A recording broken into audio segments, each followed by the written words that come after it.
नमस्कार। आज हम बात करेंगे सामाजिक अनुसंधान का अर्थ, इसकी प्रक्रिया और इसके क्या क्या स्टेप है या क्या चरण है, इस बारे में बात करेंगे। पहले मैं आप लोगों को पहले बता देता हूँ, मेरा जो पहला वीडियो है वो इसी के ऊपर आधारित था।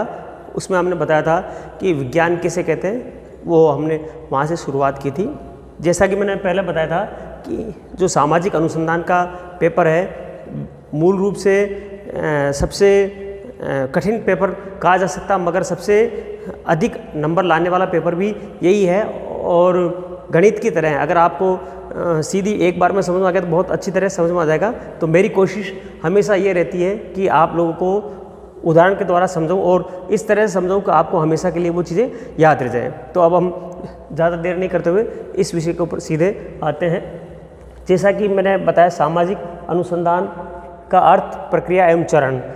सोशल रिसर्च किसे कहते हैं?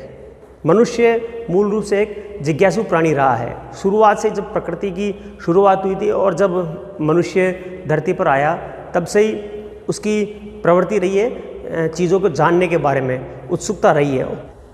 उसने प्रारंभ से ही प्रकृति के रहस्यों को खोजना प्रारंभ कर दिया। प्रारंभ में उसके ज्ञान का आधार या उसकी जो खोज है उसका आधार जो है अंतःप्रज्ञा, परंपरा, वैयक्तिक अनुभव या प्रयत्न एवं भूल, जिसे हम अंग्रेजी में कहते हैं ट्रायल एंड एरर, ये मेथड रहा है। जैसे उदाहरण के तौर पर कि मान लीजिए बारिश हो रही है, तो शुरुआत के अंदर जो है उन लोगों को ये समझ में नहीं आया कि बारिश क्यों होती है, तो उन्होंने उसको किसी प्राकृतिक घटना के साथ जोड़ दिया। धीरे धीरे मानव ने व्यवस्थित ढंग से ज्ञान को संचित करना प्रारंभ किया और यहीं से अनुसंधान की शुरुआत हुई। अगर हम बात करें कि अनुसंधान किसे कहते हैं, तो मैं आप लोगों को बता दूं कि किताब के अंदर आपको परिभाषा मिल जाएगी, वो बहुत आसान है, मगर मैं आपको यहाँ परिभाषा नहीं बता करके उनका अर्थ और उस तरह से मैं आप लोगों को समझाऊंगा। तो अगर हम बात करें अनुसंधान किसे कहते हैं, तो अनुसंधान का मतलब होता है किसी चीज़ के बारे में बार बार खोजना। जैसा कि अंग्रेजी में इसको बोलते हैं रिसर्च। रिसर्च यानी रिसर्च यानी पुनः खोज करना, यानी बार बार खोज करना किसी चीज़ के बारे में। तो अनुसंधान जो है घटनाओं के बारे में ज्ञान प्राप्त करने का या उन घटनाओं के मूल तक पहुंचने का एक तरीका है। या हम ये कह सकते हैं कि जो घटनाएं जो घटती है उनके कार्य कारण संबंधों के बारे में पता लगाना अनुसंधान का काम है। उदाहरण के रूप में हम कह सकते हैं कि अभी जैसे मान लीजिए एक महामारी चल रही है, तो इस महामारी के बारे में साइंटिस्ट जो है रिसर्च कर रहे हैं, नए टीके वैक्सीन लाने की खोज कर रहे हैं, ये भी एक अनुसंधान है। अगर हम सामाजिक अनुसंधान की बात करें तो सामाजिक अनुसंधान का अर्थ ये हो जाएगा कि जब सामाजिक क्षेत्र में या सामाजिक घटनाओं का प्रश्नों का जवाब पाने के लिए जो उत्तर खोजने का एक क्रमबद्ध एवं व्यवस्थित प्रबंध किया जाता है, उसे हम सामाजिक अनुसंधान, शोध या सोशल रिसर्च कहते हैं। तो ये तो हो गया सामाजिक अनुसंधान का अर्थ। अब बात करते हैं सामाजिक अनुसंधान की प्रक्रिया या चरण क्या है। सबसे महत्वपूर्ण चीज़ यही है कि परीक्षा के अंदर आमतौर पर होता क्या है कि बच्चे रट के जाते हैं, या अगर आप किताबों के अंदर पूरा स्टेप लिखा मिल जाएगा। दुर्भाग्य से हमारे साथ समस्या ये रहती है कि जो हमारा सिखाने का मेथड है, तरीका है, वो भी रटने के ऊपर आधारित रहता है। मेरी हमेशा कोशिश रही है कि आप लोगों को रटने के बजाय समझाने की कोशिश करूं। मेरे अगर आप बाकी वीडियो देखेंगे तब भी आप उसमें उन तरीकों को देख पाएंगे। तो यहाँ जो है मैं बताता हूँ आपको कि मैं प्रक्रियाएं तो बताऊँगा, चरण भी बताऊँगा। ये सारी चीज़ें आपको बाकी वीडियो में भी मिल सकती, किताबों में मिल सकती, मगर मैं आपको इनके साथ एक सिंपल उदाहरण या एक बहुत साधारण सा उदाहरण दे करके समझाऊंगा, ताकि आप लोगों को वो सारी चीज़ें बहुत आसानी से समझ में आ जाए। तो हम यहाँ शुरुआत करते हैं सामाजिक अनुसंधान की प्रक्रिया या स्टेप, या उसको हम दूसरे हिंदी में दूसरे शब्दों में कहें चरण किसे कहते हैं। अलग अलग विद्वानों ने इसके अलग अलग चरण बताए हैं, पर अगर मोटे तौर पर अगर हम जो है इन सभी का कंक्लूजन या निष्कर्ष माने तो सामाजिक अनुसंधान प्रक्रिया के जो चरण है वो मैं एक एक करके आप लोगों को बताऊंगा। पहले चरण की अगर हम बात करें तो पहला चरण आएगा विषय का चुनाव या पहला चरण है विषय का चुनाव या समस्या का निर्धारण। कई किताबों के अंदर ये समस्या का निर्धारण ये शब्द भी लिखा मिल जाएगा। यहाँ समस्या का मतलब कोई प्रॉब्लम से नहीं है, या कोई जैसे हम आमतौर पर कहते हैं पेट दर्द हो रहा है या कोई घटना घटी, उससे ये यहाँ इस समस्या का यहाँ अर्थ ये नहीं है। समस्या का मतलब यहाँ पर विषय से है कि हम किस बारे में खोज करना चाहते हैं। जैसा कि सामाजिक अनुसंधान का ये पहला चरण है और हम किस बारे में शोध करना चाहते हैं। सबसे पहली चीज़, सबसे महत्वपूर्ण चीज़ ये आती है कि हम जो भी रिसर्च करना चाहते हैं किस बारे में रिसर्च करना चाहते हैं। अब दूसरी अगर हम बात करें, दिमाग में आया हुआ कोई भी विचार सामाजिक अनुसंधान का विषय नहीं हो सकता। कारण क्या है? कारण ये है कि हमें उसी विषय का चुनाव कर सकते हैं जिस विषय के बारे में हम आगे अध्ययन कर सकें। मान लीजिए हमारे दिमाग में ये विचार आया कि स्वर्ग या नरक के बारे में हमें अनुसंधान करना है, तो जाहिर सी बात है कि स्वर्ग या नरक के बारे में अनुसंधान करने के लिए हमें मरना पड़ेगा और मरने के बाद हम वापस दोबारा आ नहीं सकते, या कोई मरा हुआ आदमी हमारे संपर्क में आएगा नहीं। तो हमारे पास ऐसी टेक्निक होनी चाहिए, ऐसे टूल्स होने चाहिए जिनके आधार पर हम समस्या के बारे में आगे अनुसंधान कर सके। तो पहली चीज़ हो गई विषय का चुनाव या समस्या का निर्धारण। जैसा कि मैंने अभी आप लोगों को कहा कि हम इसको एक उदाहरण के द्वारा समझाएंगे। तो यहाँ हम उदाहरण के रूप में हम लेंगे एक विषय, बहुत आसान सा विषय है, आप लोगों ने सुना होगा गरीबी के बारे में।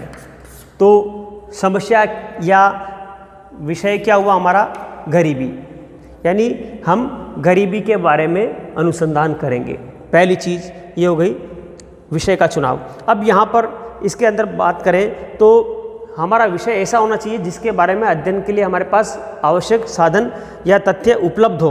दूसरा कि हमारे पास ऐसी टेक्नोलॉजी भी होनी चाहिए जिनसे हम उन चीज़ों का अध्ययन कर सकें। तो यहाँ पहली चीज़ अगर हम बात करें गरीबी के बारे में, जिसको अंग्रेजी में बोलते हैं पॉवर्टी बोलते हैं, गरीबी आप लोग सब जानते हैं। मगर यहाँ जब विषय का चुनाव करते हैं तो उससे पहले हमें विषय के बारे में पूरी खोजबीन करनी चाहिए। अब जैसे मैंने लिख दिया गरीबी, आमतौर पर हर आदमी गरीबी के बारे में जानता है, गरीब के बारे में जानता है, मगर अगर मैं प्रश्न पूछूं गरीब किसे कहते हैं या गरीबी क्या है तो एकदम से सोच में पड़ जाएंगे।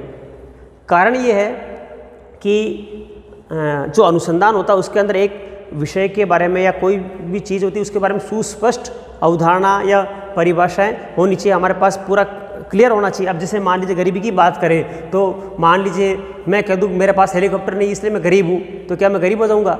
या कोई कहे साहब मेरे पास जो है 10 मंजिल का मकान नहीं इसलिए मैं गरीब हूँ, तो वो गरीबी नहीं है। गरीबी की परिभाषा की यहाँ मैं थोड़ा सा बीच में आप लोगों को बता देता हूँ। गरीबी की परिभाषाएँ अलग अलग देशों में, अलग अलग समाजों में या अलग अलग समयों में अलग अलग रहती है। जैसे अमेरिका के अंदर जो गरीब है वो भारत के अंदर गरीबी की परिभाषा अलग है।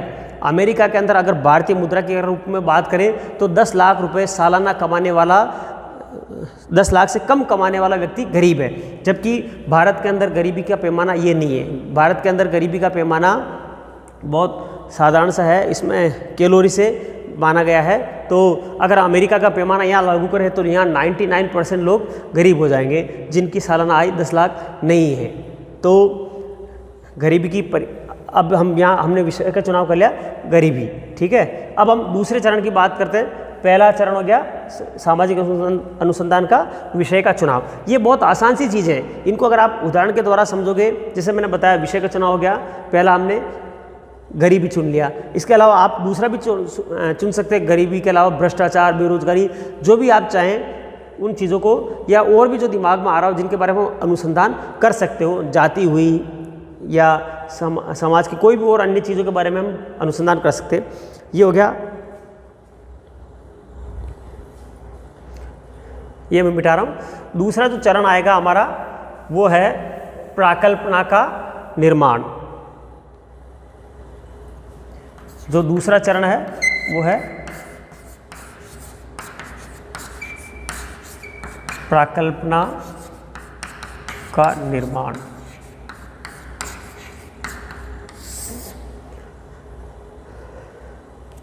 अंग्रेजी में प्राकल्पना को हाइपोथेसिस कहते हैं, या हिंदी में इसका दूसरा नाम है उपकल्पना। अब प्राकल्पना या उपकल्पना किसे कहते हैं? बहुत सिंपल सी चीज़ है, एक ऐसा कथन जिसके बारे में परीक्षण करना बाकी हो, या हम कह सकते हैं कार्य कारण संबंधों के ऊपर आधारित एक ऐसा कथन जिसका परीक्षण करना बाकी हो। अब मैं आप लोगों को उदाहरण के द्वारा भी समझाऊंगा, क्योंकि केवल परिभाषा समझाने से वो चीज़ समझ में नहीं आएगी। अगर हम यहाँ बात करें कि जैसा कि मैंने बताया कि हमने पहला विषय का चुनाव करा गरीबी, ठीक है, यहाँ मैं लिख देता हूँ गरीबी। अब गरीबी से प्राकल्पना क्या होगी? गरीबी, जैसा कि मैंने अभी बताया, प्राकल्पना का मतलब कार्य कारण, तो कार्य या परिणाम तो हो गया गरीबी। तो हम एक प्राकल्पना ये बना सकते हैं कि गरीबी का कारण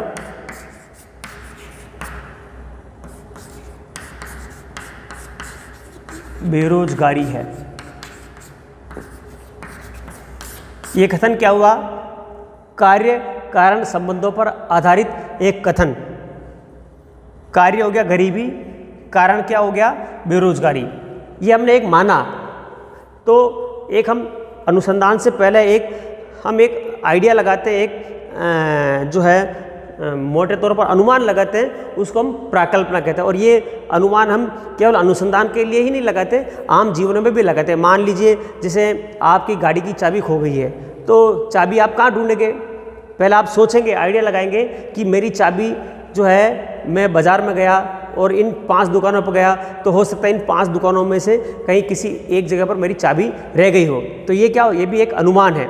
जरूरी नहीं कि वो अनुमान आपका सही हो, मगर अनुमान लगाने से क्या होता है कि हमारा अनुसंधान को एक नई दिशा मिल जाती है, एक सुस्पष्ट दिशा मिल जाती है, ताकि हम बाकी चीज़ों की तरफ भटके नहीं। उदाहरण के रूप में जैसे मैंने अभी चाबी वाला उदाहरण दिया, अब आपको पता चल गया कि भाई आपने लिस्ट बनाई कि भाई चाबी खोई है 1 घंटे के अंदर, और 1 घंटे के दौरान आप यहाँ गए, 5 जगह गए, तो आपको क्या होगा? आसानी कि आप पूरे शहर में भटकने के बजाय केवल 5 जगह पर जाना है, और वहाँ आपको चाबी मिलने की पूरी संभावनाएं रहेगी। तो इसी तरह सामाजिक अनुसंधान में, क्योंकि समाज बहुत बड़ा हुआ है, घटनाएं बहुत जटिलता लिए हुए होती है, तो इन जटिलताओं के में ज़्यादा नहीं जा कर के हमें एक पहले से हम पूर्वानुमान लगाते हैं, वो प्राकल्पना कहलाती है। तो हमने यहाँ पर दूसरे चरण में प्राकल्पना क्या बनाई?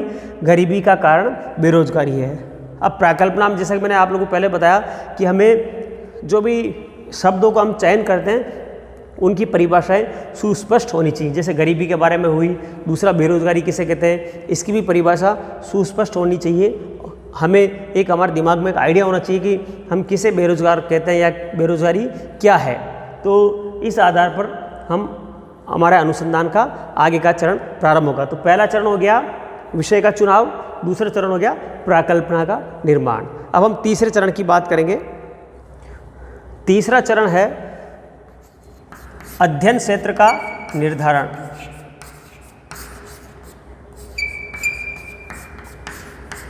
अध्ययन क्षेत्र का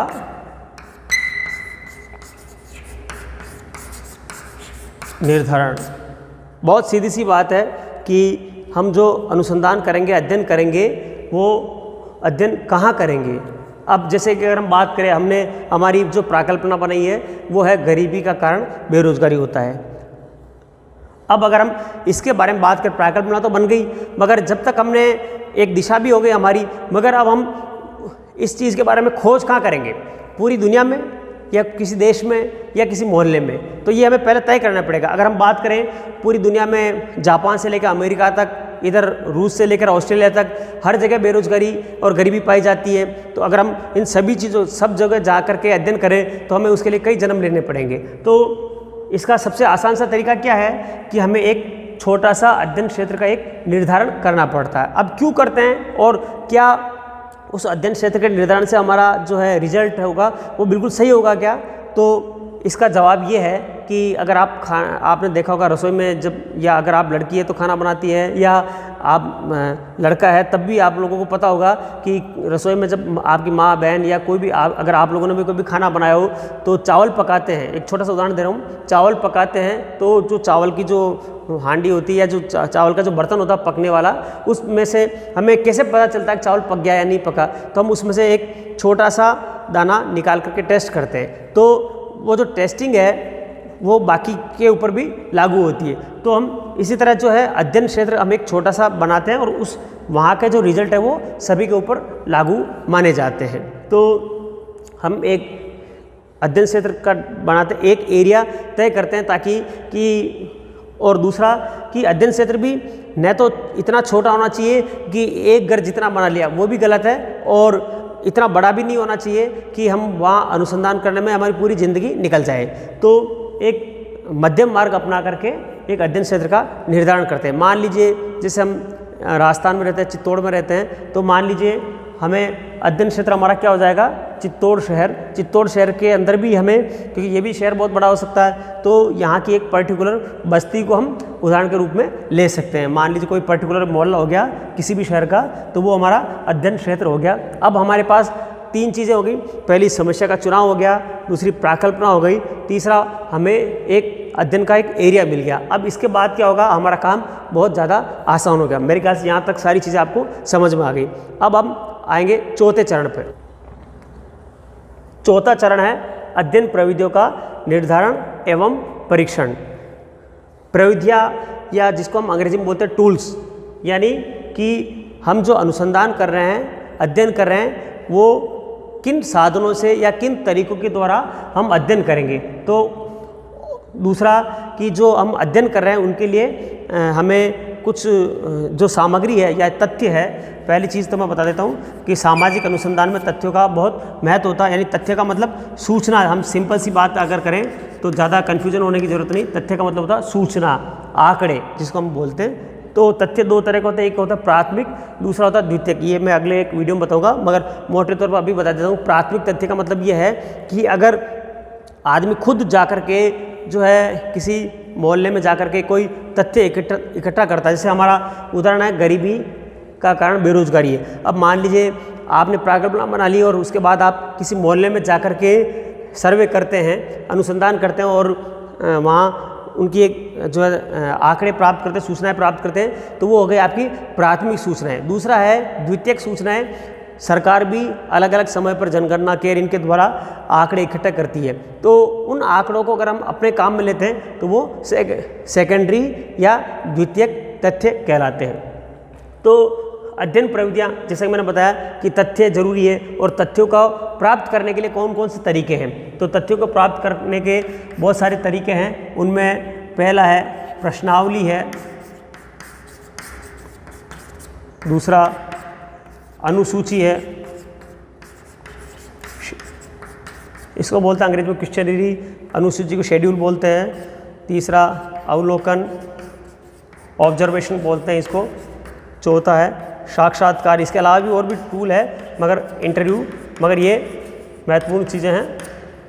प्रश्नावली, अनुसूची, अवलोकन, साक्षात्कार। आमतौर पर सामाजिक अनुसंधान में हम इन प्रविधियों का काम लेते हैं। एक और चीज़ मैं आप लोगों को बताऊं, अगर आप मेरा ये वीडियो पूरा ध्यान से देखेंगे तो जो रिसर्च मेथोडोलॉजी का पेपर है उसके अंदर ये सारे जो चीज़ें हैं ये अलग अलग चैप्टर आते हैं। जैसे प्रश्नावली का अलग चैप्टर है, अनुसूची का अलग है, अवलोकन का अलग है, साक्षात्कार का अलग है, तथ्य का अलग है, प्रक्रियाओं के बारे में जितने भी है और भी आगे आएंगे। तो ये आप अगर एक बार समझ लेते हैं, ध्यान से देख लेते हैं, तो आपको आगे के बारे में बहुत आसानी रहेगी और आपको बहुत मज़ा आएगा, आनंद आएगा। तो प्रश्नावली किससे कहते हैं, अब हम ज़्यादा मैं टाइम नहीं लूँगा। प्रश्नावली का मतलब होता है कि प्रश्नों की एक सूची जो हम डाक के द्वारा भेजते हैं। मान लीजिए मैं यहाँ बैठा हूँ और मेरे को जो है कम से कम भी जो है 2-3 हज़ार लोगों से जवाब मांगने हैं मान लीजिए, और वो अलग अलग देश के या दुनिया के अलग अलग कोनों में रहते हैं। तो इसका आसान तरीका मैं उनके पास जाने के बजाय एक क्वेश्चन बनाऊँ, 10-20 क्वेश्चन, और अपने खर्चे पे डाक से उनको भेजूँ और उनसे रिक्वेस्ट करूँ कि कृपया इनके जवाब भर करके मेरे पास भेज दें। हालांकि ज़रूरी नहीं कि उनमें सारे जवाब आते, बहुत कम जवाब आते हैं, मगर वो भी एक तरीका है अनुसंधान का, प्रश्नावली। दूसरा होता है अनुसूची। मान लीजिए आपका अध्ययन क्षेत्र ज़्यादा बड़ा नहीं है, एक मोहल्ले जितना ही है, तो आप वहाँ डाक से भेजने के बजाय खुद जा कर के व्यक्तिगत रूप से उनसे सवाल पूछेंगे तो और उनका जवाब खुद लेंगे, तो वो होगी अनुसूची। दोनों में प्रश्नों की सूची होती है। अंतर बस ये है कि प्रश्नावली में डाक के द्वारा भेजते हैं, यानी आमने सामने का संपर्क नहीं होता। अनुसूची में जो है आमने सामने का संपर्क होता है। अवलोकन का मतलब होता है ऑब्जर्वेशन, जिसको बोलते हैं कि मान लीजिए तथ्य एकत्रित करना है और आप किसी जो समूह है, कोई एरिया है, कोई जगह है, वहाँ जा कर के आप खुद वहाँ रह रहे हैं, वहाँ देख कर के आ रहे हैं, तो वो चीज़ अवलोकन कहलाती है। साक्षात्कार जैसा कि आप लोग नौकरी के लिए, उनके लिए वो तो चीज़ हम जानते हैं, मगर साक्षात्कार के लिए उसी को नहीं कहते हैं। अगर मान लीजिए मेरे को किसी भी चीज़ से या किसी भी व्यक्ति से कोई जानकारी हासिल करने में मैं उससे कोई चीज़ें पूछता हूँ, वो मेरे को जवाब देता, तो वो साक्षात्कार कहलाता है। ये हम आम जीवन में काफ़ी प्रयोग करते हैं। तो जैसा कि मैंने बताया कि हमारी जो अनुसंधान का विषय, जो उदाहरण मैंने लिया था गरीबी का कारण बेरोजगारी, ये हमने एक प्राकल्पना बनाई थी। अब इसके बारे में हम क्या करेंगे, मान लीजिए हमने अध्ययन क्षेत्र छोटा बनाया, तो इसलिए हमें उसमें प्रश्नावली की जरूरत नहीं है, उसमें हम अनुसूची बना सकते हैं, यानी एक प्रश्नों की सूची बना लेंगे। जहाँ अगर मोहल्ले के 100 घर है तो हर घर के अंदर हम जा करके उनसे प्रश्न पूछ के उनके जवाब हम लिखेंगे, यानी वहाँ से हम तथ्य एकत्रित करेंगे। अवलोकन में क्या होगा कि हम वहाँ मोहल्ले का सर घूम रहे हैं, वहाँ 2-5 दिन हम रह करके, ठहर करके देख रहे हैं, पूरी चीज़ों का बारीकी से निरीक्षण करें। अवलोकन का मतलब केवल देखना ही नहीं होता, अवलोकन का मतलब होता गहराई से देखना। गहराई से देखने का मतलब ये नहीं कि आप कुआं खोद के या ज़मीन में गड्ढा खोद के बैठ गए। गहराई, अवलोकन का मतलब या गहराई से देखने का मतलब है कि घटनाओं के पीछे क्या कारण हो सकते हैं, निष्पक्ष रूप से उनके बारे में आपको देखना, वो चीज़ अवलोकन कहलाता है। दूसरा साक्षात्कार, जैसा कि मैंने बताया कि हम व्यक्तियों से मिलते हैं, उनसे विचार जानते हैं, उनके जवाब मांगते हैं, वो साक्षात्कार कहलाता है। तो अध्ययन प्रविधियाँ हो गई, उनका निर्धारण हमने तय कर लिया कि हमें इनमें से कौन सी लेनी, जैसे मान लीजिए अनुसूची लेनी है, अवलोकन लेना है, साक्षात्कार लेना है, या प्रश्नावली या कोई और मेथड लेना है। उसके बाद क्या होगा कि एक छोटा सा टेस्ट हम करते हैं, यानी परीक्षण। जैसा कि अभी आप लोगों को अखबार अगर पढ़ते हो तो आपको पता होगा कि जो कोरोना महामारी के बारे में दुनिया में सब जगह ट्रायल चल रही है वैक्सीन बनाने के लिए, तो जो इंजेक्शन बनाया वो सीधा मार्केट में नहीं आ रहा है, नहीं आएगा। उसके परीक्षण के चरण होते हैं अलग अलग, पहले जानवरों पर किया, फिर कुछ वॉलंटियर्स पे किया, फिर अगला और एक समूह, बड़े समूह पर करेंगे। तो इसी तरह जो हमारा अनुसंधान है, अनुसंधान में हम क्या करेंगे कि पहले हमने जो टूल्स बनाए, उन टूल्स को एकदम से नहीं प्रयोग करेंगे। मान लीजिए उनमें कोई कमी रह गई है, तो जैसे हम गाड़ी चलाते तो पहले टेस्ट ड्राइव करते ना, गाड़ी खरीदने से पहले, तो इन टूल्स की भी टेस्ट ड्राइविंग करने के लिए हम सैंपल के लिए 2-5 जगह जा कर के उसका परीक्षण करेंगे और उनसे उत्तर प्राप्त करेंगे। अगर हमें लगता है कि बिल्कुल ठीक है, तब हम उसको आगे अप्रूव कर देंगे। तो ये चौथा चरण हो गया। अगला चरण है, 5वां चरण है तथ्यों का अवलोकन एवं संकलन।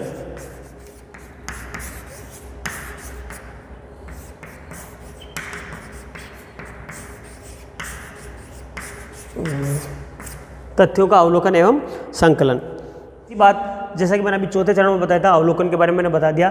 तथ्य यानी सूचनाएं। तो एक सामाजिक अनुसंधान और जो बाकी जो दूसरे विज्ञान है उनके जो अनुसंधान होते हैं, उनमें एक बहुत बड़ा बेसिकली अंतर ये आ जाता है कि क्योंकि वो जो अनुसंधान करते हैं वो प्रकृति से जुड़ी हुई चीज़ों पर करते हैं, और सामाजिक अनुसंधान क्योंकि समाज की घटनाओं से इनसे रिलेटेड होता है, और जो अनुसंधान करता होता वो खुद भी किसी न किसी समाज का सदस्य होता है, इसलिए उसकी जो अवलोकन के दौरान पक्षपात करने की संभावनाएं आ जाती है। तो ये सबसे महत्वपूर्ण चीज़ है कि जब हम तथ्य एकत्रित करें तो निष्पक्षता से पूरी तरह बिना किसी पूर्वाग्रह के हम अगर अवलोकन करते हैं, तभी हमारा जो है निष्कर्ष सही आएगा। जैसे उदाहरण के रूप में हम अगर बीमार होते हैं तो लैब में जाते हैं, खून की जांच कराते हैं, तो खून की जांच करने वाला हमसे ये नहीं पूछता कि आप हिंदू है, मुसलमान है, या कौन सी जाति है, कहाँ के रहने वाले हैं, उसका उसके ऊपर कोई प्रभाव नहीं पड़ता। मगर सामाजिक घटनाओं की अगर हम बात करें, मान लीजिए कोई शाकाहारी व्यक्ति है और वो मांसाहारी व्यक्तियों के बारे में अनुसंधान करता है, तो उसके दिमाग में पहले से पूर्वाग्रह हो सकता है कि मांसाहार गलत है या शाकाहार जो है ज़्यादा अच्छा है। तो ये सबकी अलग अलग अवधारणाएं होती है। या कोई विशेष धर्म का व्यक्ति अगर दूसरे धर्म के बारे में अध्ययन करे तो पूर्वाग्रह उसके दिमाग में रह सकते हैं। मगर सामाजिक अनुसंधान के लिए ये जरूरी है कि तथ्यों का अवलोकन तभी किया जा सकता है जब वो बिना किसी पूर्वाग्रह के एकत्रित करें। अब हम गरीबी का कारण बेरोजगारी है, अगर ये हमारी प्राकल्पना है तो हम वहाँ जाएंगे, तथ्यों को एकत्रित करेंगे, उनको संकलन का मतलब उनको इकट्ठा करेंगे। ये हमारा 5वां चरण हो गया। 6वां चरण है तथ्यों का वर्गीकरण एवं विश्लेषण। सीधी सी बात है, वर्गीकरण का मतलब होता है कि जो तथ्य है उनको अलग अलग खाँचों में, ढांचों में ढालना। जैसे आप उदाहरण के रूप में मैं छोटा सा उदाहरण बताऊँ, मान लीजिए हमने तथ्य एकत्रित किए और हमने ये सारणी बनाई, इधर यहाँ नाम हो गया, यहाँ उम्र हो गई, है ना, यहाँ पर जो है लिंग हो गया यानी महिला है या पुरुष है, या इस तरह की और भी बहुत सारी सूचनाएं अगर हम डालते हैं तो ये जो अलग अलग वर्गों में बनाते हैं ये चीज़ कहलाती है वर्गीकरण। जैसे मकान किससे बनता है, उदाहरण के रूप में अगर हम बात करें, मकान ईंट, बाटे, चूने, सीमेंट इनसे बनता है, मगर केवल एक जगह उनको इकट्ठा करके पटक दें तो वो मकान नहीं कहलाएगा। उनको हम स्टेप बाय स्टेप अलग सिस्टमेटिक ढंग से जमाना पड़ता, तब जा करके वो मकान बनता। इसी तरह केवल तथ्यों का संकलन मात्र से ही निष्कर्ष नहीं होता, तथ्यों को हम पहले उनको वर्गीकरण करना पड़ता है, यानी कि कौन कौन से तथ्य किस श्रेणी में आते हैं, कौन से तथ्य हमारे काम के हैं, कौन से हमारे काम के नहीं है, उनको अलग करना पड़ता है। इसके आधार पर फिर बाद में अलग अलग सारणियों का निर्माण करना पड़ता। तो तथ्यों का वर्गीकरण और उसके बाद उसका हम ध्यान से विश्लेषण किया जाता है। ये हो गया छठा चरण। सातवां चरण है तथ्यों का विश्लेषण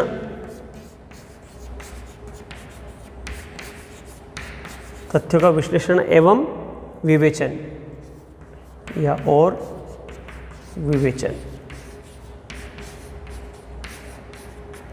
यानी ये जो सबसे महत्वपूर्ण चरण भी कहा जा सकता है, हर चरण महत्वपूर्ण है। तथ्यों का विश्लेषण एवं विवेचन, जो एनालिसिस जो होती है, जिसको हम कहते हैं, हमारे पास तथ्य आ गए, हमने वहाँ जो है जा कर के इकट्ठा कर लिया। हमारी जो परिभाषा जैसा कि मैंने बताया था, गरीबी और बेरोजगारी, ये हमने इसको कारण माना और इससे संबंधित हमने आंकड़े इकट्ठे कर लिए। मान लीजिए हमने जैसे 200 गरीबों का सैंपल लिया, उनमें से कितने लोग बेरोजगार हैं, ये हमने आंकड़े निकाले कि मान लीजिए हमारे इतने लोग गरीब हैं और उनके गरीबी को हम कारणों में बेरोजगारी का अगर हम देखें, उनमें से कितने लोग बेरोजगार हैं। तो ये जो है विश्लेषण हो गया, विवेचन हो गया, यानी हमें पूरा, और इसमें पूरी तरह से सावधानीपूर्वक हमें विश्लेषण करना पड़ता है, तब जाकर के हम अपने तथ्यों को साबित कर पाएंगे। तो ये सातवां चरण हो गया तथ्यों का विश्लेषण और विवेचन। इसके अंदर हम ये भी देखेंगे कि हमने जो तथ्य एकत्रित किए हैं, यानी जो कार्य कारण संबंधों के ऊपर जो आधारित हमने अवधारणा बनाई है, क्या वो उसके ऊपर खरी उतरती है। यानी जैसे हमने 300 लोगों या 200 लोगों का हमने सैंपल लिया है, 300 लोग गरीब लोगों का, तो उनमें से कितने लोग बेरोजगार हैं। अगर मान लीजिए ज़्यादा लोग बेरोजगार निकले, 300 में से 200 250 बेरोजगार निकले और गरीब है वो सब, तो हमारी ये बात सही साबित होगी कि गरीबी का कारण बेरोजगारी है। तो ये सातवां चरण हो गया तथ्यों का विश्लेषण और आठवां और अंतिम चरण है सामान्यीकरण, जनरलाइजेशन जिसको बोलते हैं, सामान्यीकरण और सिद्धांतों का निर्माण।